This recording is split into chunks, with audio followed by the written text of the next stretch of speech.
When you step into the French Quarter of New Orleans, you're not just in, an old neighborhood. You're standing right in the original city. hmm Founded by the French way back in 1718. It's often called the Vieux Carré, the Old Square, or sometimes just the Quarter. And it was all about location, really. France wanted to command commerce on the Mississippi River.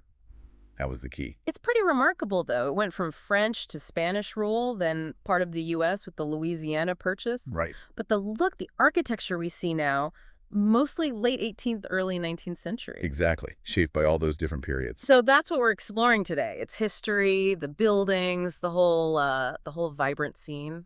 Well, the very beginning, it really was driven by the Mississippi. Jean-Baptiste Bienville, he spearheaded that initial effort. He saw the river's potential for trade, expansion. Absolutely. And then a really defining moment came in 1722. The grid layout. Yes, that classic square pattern. That's what gives the Vieux Carré its name. Designed by a French military engineer, Adrien de Paget. And right from the start, it wasn't just, purely French settlers. No, not at all. The population was actually quite diverse early on. You had French settlers, sure, but also enslaved Africans, even some German migrants. All contributing to this new cultural mix.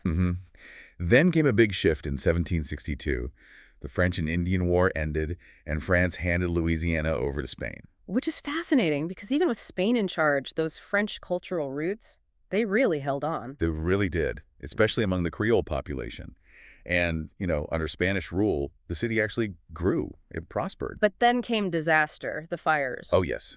2 huge fires, 1788 and again in 1794. They basically wiped out most of the original French structures. So the rebuilding had to happen under Spanish rule with Spanish regulations. Exactly. And that's where the architectural style really shifted. Spanish fire codes were much stricter. They mandated brick for multi-story buildings, right? Yeah. To prevent another huge fire. Precisely. And that's also when you start seeing more of those famous wrought iron balconies appearing and the beautiful interior courtyards becoming more common. It explains why only a few older buildings survived, like Lafitte's blacksmith shop. That's one of the rare ones. A true relic from before those fires makes it incredibly special. Then things got complicated again. Napoleon got Louisiana back for France briefly, around 1800. Just for a short time. Because by 1803, the U.S. was very interested.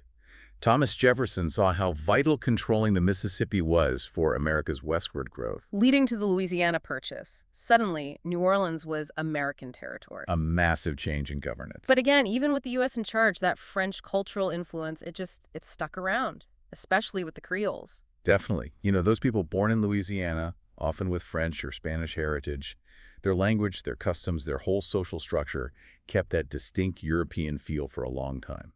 So you end up with this incredible layering, French foundation, Spanish rebuilding, American ownership, but the culture is this unique blend. It really is. And you see it so clearly when you just look at the buildings. Okay, let's talk about the architecture then. The Creole townhouse is a classic example. Right. Usually 2 or 3 stories high. Built right up against the sidewalk, the banquette. Living spaces upstairs, typically. And the kitchens, service areas, they were often in separate buildings out back. Initially, yes. Often creating a courtyard space in between. These houses are characteristically just one room deep, and they have those lovely exterior balconies, often wooden in the earlier examples. And thinking back to the fires, the Spanish influence meant more brick in these taller townhouses. Exactly. That was a direct result of the fire codes. Safety became a major design factor. Then, after 1803, with the Louisiana Purchase, you start seeing American townhouses, often in that Greek Revival style. They look a bit different. They often have interior stairways, which was less common in the Creole style. The facades might be wider, too. And you see more classical details? Columns, maybe plainer trim? Yes, that Greek Revival influence. The BK house, the historic BK House and Gardens, is a great example. Beautifully restored. You can really see that style there. Okay, and then there's something completely different. The Shotgun House. Ah, the shotgun. Instantly recognizable in New Orleans. Long, narrow houses, just one room wide. And the rooms open one into the next, right, in a line. That's the defining feature. Simple front, usually shuttered windows, maybe a little porch. And you also see shotgun doubles, basically 2 of them built together, sharing a central wall. Later on, say mid-19th century, the Italianate style arrives, which we look for there. Tall windows, often with arched tops. You might see decorative molding, sort of like hoods, over the windows. Symmetrical fronts are common, and look up for brackets under the eaves. And sometimes those decorative blocks at the corners of the building. Coins, yes. That's another characteristic Italianate detail. But one of the most visually stunning things, I think, is all the cast iron. Oh, absolutely. The galleries especially. Intricate, almost like lace. Like that amazing one on Royal Street on the 1841 Creole townhome. Exactly. The Industrial Revolution made mass-producing these ornate cast iron elements possible, and it just transformed the look of the quarter, added so much elegance. Okay, let's shift to some key landmarks. You have to start with Jackson Square. Definitely the historic heart. And when you stand there facing the river, you see that iconic trio of 18th century buildings. St. Louis Cathedral right in the middle. Such striking spires. It's actually a minor basilica. And flanking it, you have the Cabildo on one side. But that was the old Spanish government headquarters, right? And where the Louisiana Purchase was actually signed. Huge historical significance. Now, a museum. It is a direct link to that pivotal moment. And on the other side of the cathedral? The presbytere, originally meant for the clergy, I think, but it ended up being used as a courthouse. Now it's also a museum, like the Cabildo. Those three buildings just perfectly frame the square. They embody so much history. For a different kind of French Quarter institution, there's Café du Monde. Ah, yes. Open pretty much 24/7 since the Civil War era, give or take. Famous for café au lait and, of course, beignets. Those piles of powdered sugar. Isn't there a tradition about blowing the sugar? Yeah, making a wish the first time you blow the powdered sugar off your beignet. It's a little ritual. Then there's Bourbon Street. Historically, it's one of the oldest streets. It is, geographically speaking. But its reputation now, well, since maybe the 1940s, is really tied to nightlife and adult entertainment. It presents that interesting contrast, doesn't it? It drives a lot of tourism, a lot of money. But for some people, it feels a bit superficial compared to the rest of the city's culture. Its character changed quite a bit over time. What about the Go Cups? Oh, the Go Cups were a big shift. That started becoming really popular in the late 1960s. Allowing people to take drinks out onto the street. Exactly. And it transformed the street itself into this constant moving party, kind of blurred the lines between being inside a bar and being out in public. The whole street became the venue. But even on Bourbon Street, there's history tucked away. Lafitte's blacksmith shop again. Right. Incredible that it survived those fires. It might even date back before 1772. And it claims to be the oldest bar in continuous operation in the U.S. Plus the whole Jean Lafitte pirate connection adds to the mystique. Definitely part of its legend. For a different vibe, though, maybe a bit more low-key. The Chart Room on Chart Street. Yeah, often described as more gritty or authentic, less of a theme bar, more of a local spot, perhaps. Gives you a different taste of the Quarters bar scene. And if you need a break from the bustling streets. The Moonwalk is lovely, along the Mississippi River, part of Voldenberg Park. Named after Mayor Moonlandria, great river views. And you often find street musicians or performers there, too. Adds to the atmosphere. And if you want to learn more, especially about the music... The French Quarter Visitor Center on Decatur Street is a great stop. It's actually run by the National Park Service. The staff there know a lot, especially about the city's music history. Which brings us neatly to the sounds of the Quarter. New Orleans is the birthplace of jazz. That's undisputed. Absolutely. The original jazz idiom, as it's sometimes called, it started right there.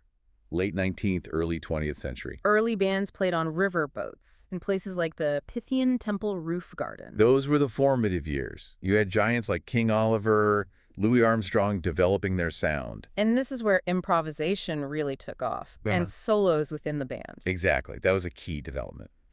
And King Oliver's Creole Jazz Band, that was the first black jazz band to really get recorded extensively. A huge milestone. Then in the 1920s, there was this sort of French Quarter renaissance. Yeah, the rents were low. It had this bohemian vibe. It attracted artists, writers. Tennessee Williams spent time there finding inspiration. He did. The Quarter's energy drew in a lot of creative people. And if you want to hear traditional New Orleans jazz today, Preservation Hall is the place. It's been dedicated to just that since 1961. A real institution.